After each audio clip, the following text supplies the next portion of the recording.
सुप्रभात विद्यार्थियों, मैं योगेंद्र सिंह सांकला, सहायक आचार्य हिंदी, गवर्नमेंट बांगड़ कॉलेज पाली।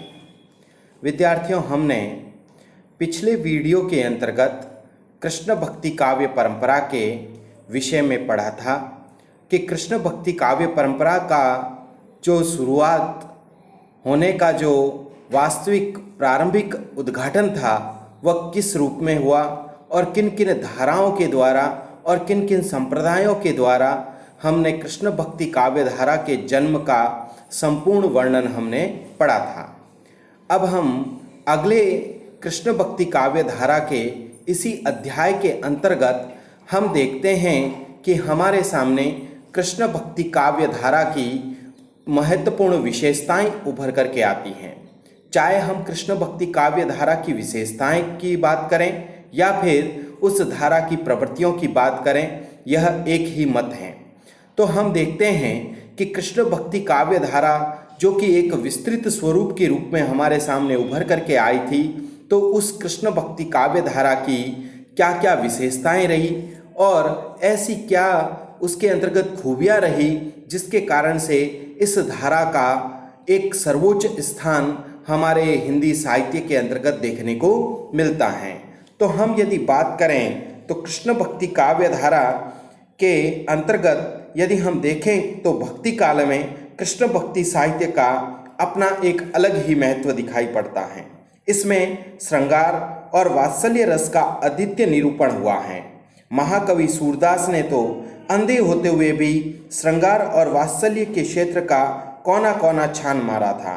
कहा जाता है कि सूरदास जो हैं वो जन्मांध थे, अंधे थे, जन्म से अंधे थे। कुछ लोगों की मान्यता है कि वो बाद में अंधे हुए, परंतु हम देखते हैं कि जो सूरदास हैं उन्होंने भगवान श्री कृष्ण का जो वात्सल्य रूप का जो चित्रण किया है अपने काव्य के अंतर्गत, वह अत्यंत ही मनोहारी चित्रण प्रस्तुत किया है। ऐसा लगता है कि उन्होंने तो वात्सल्य का कोना कोना ही छान मारा है। कृष्ण की बाल लीला और युवा लीलाओं के अनुपम चित्र इनके द्वारा उपस्थित किए गए। राधा और कृष्ण के प्रेम और विरह के अनूठे स्वरूप को प्रस्तुत उन्होंने अपनी कृष्ण भक्ति काव्य धारा के अंतर्गत प्रस्तुत किया है। कृष्ण के गीता के उपदेशक के रूप की ओर ध्यान देते हुए इन कवियों ने सिर्फ उनके लोक रंजन रूप को अभिव्यक्त किया है। इसके अलावा भागवत में आए एक छोटे से प्रसंग को इन्होंने भ्रमर गीत के रूप में सुंदर काव्य का स्वरूप प्रदान भी किया है। इसके अलावा दार्शनिक दृष्टि से अलग अलग संप्रदायों से प्रेरणा लेकर इन्होंने विविध प्रतीकात्मक चित्र अंकित किए हैं। इन्हीं विशेषताओं के कारण भक्ति काल में कृष्ण भक्ति साहित्य का अपना एक अलग महत्व दिखाई पड़ता है।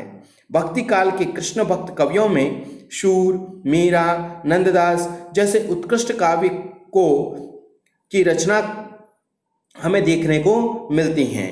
इन सभी की महत्वपूर्ण विशेषताओं के आधार पर ही हमारे सामने कृष्ण भक्ति काव्य परंपरा की निम्नलिखित विशेषताएं दिखने को मिलती हैं। आज हम कृष्ण भक्ति काव्य धारा की प्रारंभिक 3 काव्यगत विशेषताओं का अध्ययन करेंगे। तो हम देखते हैं कि प्रारंभिक रूप से यदि हम बात करें तो कृष्ण के लोकरंजन रूप का चित्रण हमें कृष्ण भक्ति काव्य धारा के अंतर्गत देखने को मिलता है। कृष्ण भक्त कवियों ने कृष्ण के मनोहारी स्वरूप का ही चित्रण किया है। इनके कृष्ण सुंदरता में अद्वितीय हैं और देखते ही सबका मन मोह लेते हैं। कृष्ण के रूप की अनेक बाकी छवियों से इनका साहित्य भरा पड़ा है। इन्होंने कृष्ण की सुंदरता का चित्रण उनके बाल रूप और उनके युवा रूप दोनों ही अवस्थाओं का अत्यंत ही मनोहारी चित्रण प्रस्तुत किया है।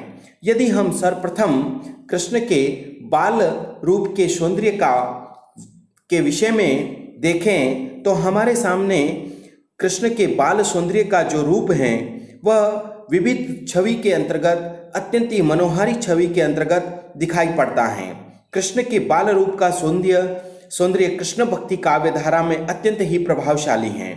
श्यामल रंग, घुंघराली पलकों के साथ हाथ में माखन लिए हुए वे घुटनों के बल रेंगते हुए चलते हुए दिखाई पड़ते हैं, जिसे देखकर सभी का मन अत्यंत ही हर्षित एवं प्रसन्नचित्त हो जाता है। तो इस प्रकार कृष्ण के बाल सौंदर्य को सूरदास ने अपने पदों के अंतर्गत उद्घाटित करते हुए कहा है, शोभित कर नवनीत लिए, घुटरन चलत रैनु तन मंडित, मुखद दिलेप किए, क्षुद्र घंटिका कटि तट शोभित, घोरोचन तिलक दिए।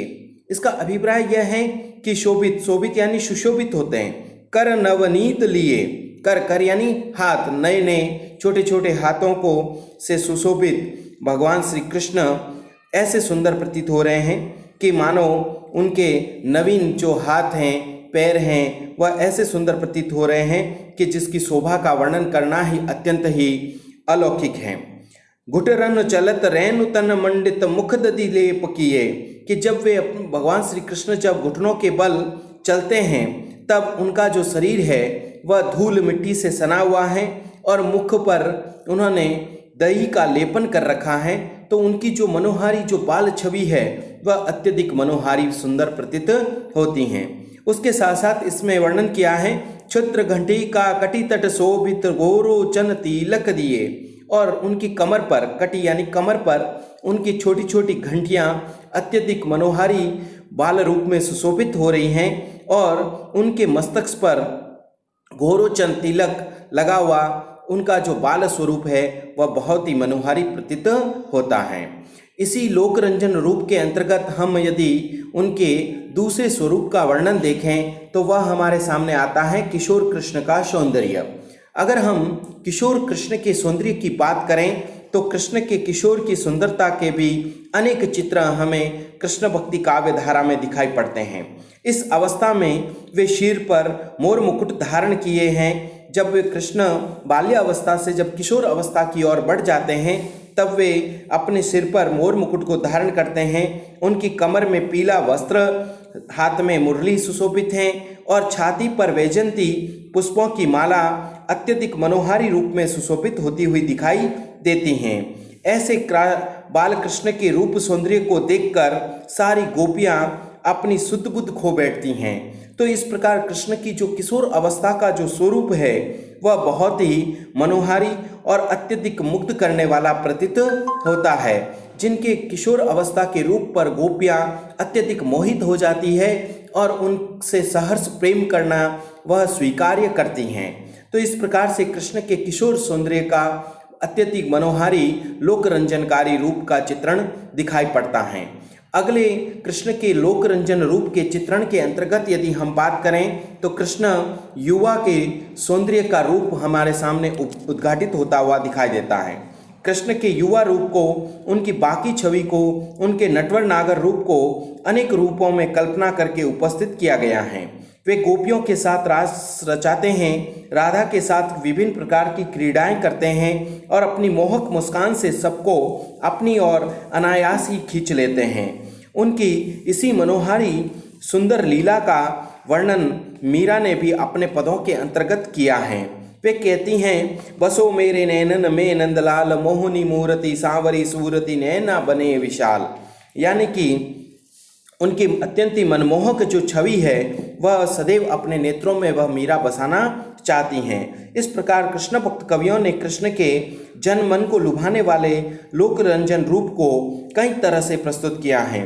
तुलसीदास जहाँ राम के लोकमंगलकारी स्वरूप को महत्व देते हैं, वहीं कृष्ण भक्त को तो कृष्ण के सिर्फ सबके मन को मोहित कर लेने वाले रूप से ही मतलब दिखाई देता है। तो इस प्रकार हम देखते हैं कि कृष्ण के लोकरंजन रूप का जो चित्रण है वह हम समूचे कृष्ण भक्ति काव्य धारा की विशेषताओं के अंतर्गत यत्र तत्र दिखाई देता हुआ प्रतीत होता है। अगली काव्यगत विशेषता के अंतर्गत हम कृष्ण भक्ति की बात करें तो वह आती है निर्गुण कृष्ण का सौंदर्य। देखिए, कृष्ण भक्त जो कवि हैं वैसे तो वो सगुण उपासक हैं, लेकिन सगुण उपासक होते हुए भी यदि हम देखें तो कहीं कहीं पर निर्गुण कृष्ण के सौंदर्य का भी वास्तविक चित्रण हमारे सामने उद्घाटित होता हुआ दिखाई पड़ता है। सभी कृष्ण भक्त कवि सगुण उपासक हैं। उन्होंने ईश्वर के निर्गुण रूप को अस्वीकार तो किया है, परंतु कृष्ण के रूप में सगुण ईश्वर को ही महत्व दिया है। भ्रमर गीत के रूप में उन्होंने जो कृष्ण काव्य लिखा है उनका एकमात्र उद्देश्य निर्गुण को अस्वीकार करना था। ईश्वर के सगुण रूप को ही स्थापित करना उनका मूलभूत उद्देश्य था। ज्ञान के सार्थक उद्धव जी जब गोपियों को निर्गुण ज्ञान का उपदेश देते हैं तो गोपियां उनकी बात को अनेक तर्कों के द्वारा काट देती हैं। उस निर्गुण के लिए वे ग्रामीण स्त्रियों की तरह पूछती हुई प्रतीत होती हैं। निर्गुण कौन देश को वासी, ऊदो को कहो समुझाई, सोहो दे बूझती साँच न हासी। यानी कि वह गोपियाँ जो हैं वह उद्धव जी से पूछती हैं कि हे उद्धव जी, आपका जो निर्गुण है वह किस देश का निवासी है, क्योंकि हमारे कृष्ण तो हैं वह गोकुल के रहने वाले हैं और मथुरा में एक राजा की भांति राज्य करने वाले हैं। ऊदो कही समुझाए, सोह दे पूछत साँच न हासी। के हे उद्धव जी, हम आपको शपथ पूर्वक यह पूछती हैं, हम इसमें किसी प्रकार का कोई भी मजाक नहीं कर रही हैं। तो इस प्रकार की जो बात है वह निर्गुण निराकार ईश्वर के स्वरूप को उद्घाटित करते हुए और साकार की स्थापना करने की बात को वहाँ उद्घाटित किया गया है। उस निर्गुण को अस्वीकार करते हुए वे अपने प्यारे कृष्ण को ही अपना ईश्वर मानती हैं। वह कृष्ण उनका एकमात्र मन ले गया है, इसलिए अब वे दूसरा न मन होने के कारण निर्गुण की उपासना नहीं कर पाती। इसी बात को वे उद्घाटित करती कहती हैं, ऊदो मन नाही 10-20, एक हुतो सो गयो श्याम संग को आराधे तव ईश। यानी कि यहाँ पर वे कहती हैं गोपियाँ कि हमारा, हे उद्धव जी, हमारा तो एक ही मन था और वह भी भगवान श्री कृष्ण के साथ, हमारे कृष्ण के साथ चला गया। अब तुम्हारे इस निर्गुण ईश्वर की आराधना को कौन करे। इस भांति निर्गुण उपासना को पूरी तरह अस्वीकार करते हुए सूरदास जहाज के पंछी की सुंदर उपमा देते हुए जो जहाज से उड़कर शरण पाने के लिए पुनः जहाज पर ही लौटने के लिए मजबूर हो जाता है, उसी तरह सगुण की उपासना को छोड़कर जो निर्गुण की उपासना करते हैं वह जहाज के पंछी की तरह वापस आने को बाध्य हो जाता है। तो इसी प्रकार वे इस भावना को उद्घाटित करते हुए कहते हैं, जैसे उड़ी जहाज को पंछी फिरी जहाज पर आवे। यानी कि यहाँ पर वो पूर्ण रूप से यह बताना चाहते हैं कि गोपियों के माध्यम से कि हमारा जो मन है वह उस पक्षी की भांति घूम फिर करके पुनः जिस प्रकार उस जहाज पर आकर के वह पक्षी बैठता है, वैसे कि वैसे हमारा जो मन है वह घूम फिर करके पुनः उन्हीं भगवान श्री कृष्ण पर ही आकर के ठहरता है। तो इस प्रकार से हम देखते हैं कि निर्गुण कृष्ण के सौंदर्य का भी उन्होंने बहुत ही अनूठा चित्रण अपनी काव्यगत विशेषताओं के अंतर्गत उद्घाटित किया है। अगली काव्यगत विशेषता की बात करें तो वह आती है कृष्ण की विविध लीलाओं का चित्रण। कृष्ण जब बाल्य अवस्था से लेकर के युवा अवस्था तक जब गोकुल गांव में रहते हैं तो वे विभिन्न प्रकार की लीलाएं करते हैं। विभिन्न प्रकार की लीलाओं का अत्यंत ही मनोहारी चित्रण कृष्ण भक्त कवियों ने अपनी काव्यगत विशेषताओं के अंतर्गत प्रस्तुत किया है। कृष्ण भक्त कवियों ने कृष्ण की विविध प्रकार की लीलाओं का अत्यंत ही रुचिकर चित्रण प्रस्तुत किया है। उनकी उन लीलाओं में शिशु कृष्ण, बाल कृष्ण, किशोर कृष्ण की बाल सुलभ चंचलता और भोलेपन और विश्वास की भावना को उद्घाटित किया है, जबकि युवा कृष्ण का यमुना के किनारे राधा के साथ क्रीड़ाएं करने तथा गोपियों के साथ रास रचाने के अनेक चित्र भी प्रस्तुत किए हैं। कृष्ण की इन लीलाओं के चित्रण के कारण ही कृष्ण भक्ति काव्य में माधुर्य भाव का श्रेष्ठ निरूपण हुआ है। शिशु कृष्ण की लीलाओं के अंतर्गत यदि हम देखें तो हमारे सामने सर्वप्रथम लीला के रूप में उभर करके आती हैं शिशु लीला। शिशु कृष्ण की लीला के अंतर्गत यदि हम सूरदास के पदों पर दृष्टिपात करें तो हमारे सामने अनेकों शिशु लीलाएं उद्घाटित होती हुई दिखाई देती हैं। जब यशोदा शिशु कृष्ण को लोरियां गाकर पालने में सुलाती हैं तो वे नींद में सो जाते हैं, लेकिन वह ज्यों ही इशारों से सबको चुप करने की बात कहती हैं त्यों ही कृष्ण बड़े ही अकुलायित होकर के वे जाग पड़ते हैं। तो इसी बात को उद्घाटित करते हुए सूरदास ने कहा है, जशोदा हरि पालने झुलावे, हलरावे दुलरावे, जोई सोई कचुगावे, मोरे लाल को आऊ निंद्रिया काहे न आनी सुहावे, यही अंतर अकुलाय उठे हरि जसुमति मधुरे गावे।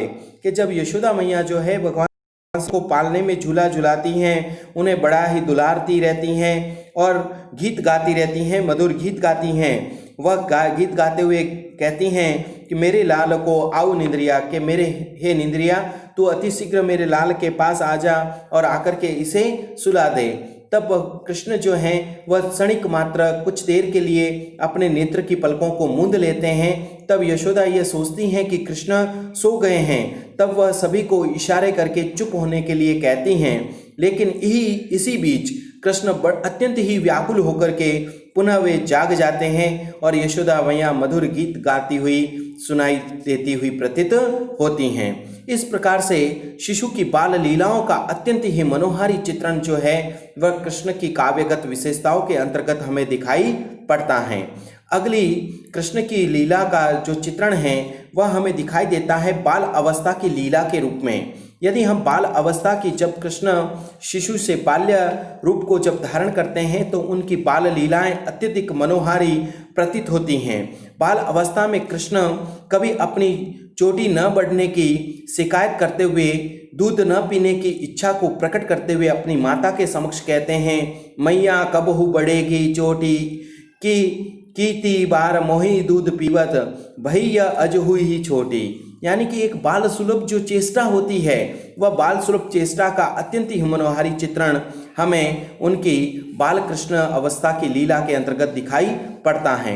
कभी वे सखाओं के साथ माखन चोरी करते हैं और माँ के सामने झूठ बोलते हुए अपने को सच्चा सिद्ध करते हुए प्रतीत होते हुए दिखाई पड़ते हैं। और इन्हीं बाल सुलभ चपलता को सूर ने अपने पदों में व्यक्त करते हुए कहा है, मैया मैं नहीं माखन खायो ख्याल परे ये सखा मिली सब मेरे मुख लपटायो।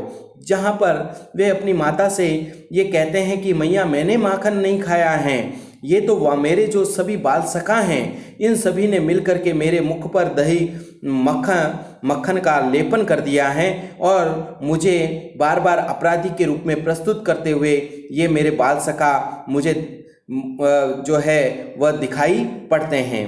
वे कभी अपने बलराम की शिकायत करते हुए अपने बलदाऊ बड़े भैया के विषय में भी अपने माँ के समक्ष विभिन्न प्रकार की बाल लीलाओं का चित्रण करते हुए दिखाई पड़ते हैं। तो इस प्रकार से कृष्ण की विविध लीलाओं का अत्यंत ही मनोहारी चित्रण जो है कृष्ण भक्ति काव्य की इन काव्यगत विशेषताओं के अंतर्गत हमें दिखाई देता है। तो विद्यार्थियों, आज हमने कृष्ण भक्ति काव्य धारा की मोटे तौर पर 3 विशेषताओं का अध्ययन किया है। अगले वीडियो के अंतर्गत हम बची हुई कृष्ण भक्ति काव्य धारा की विशेषताओं के विषय में पढ़ेंगे। धन्यवाद विद्यार्थियों।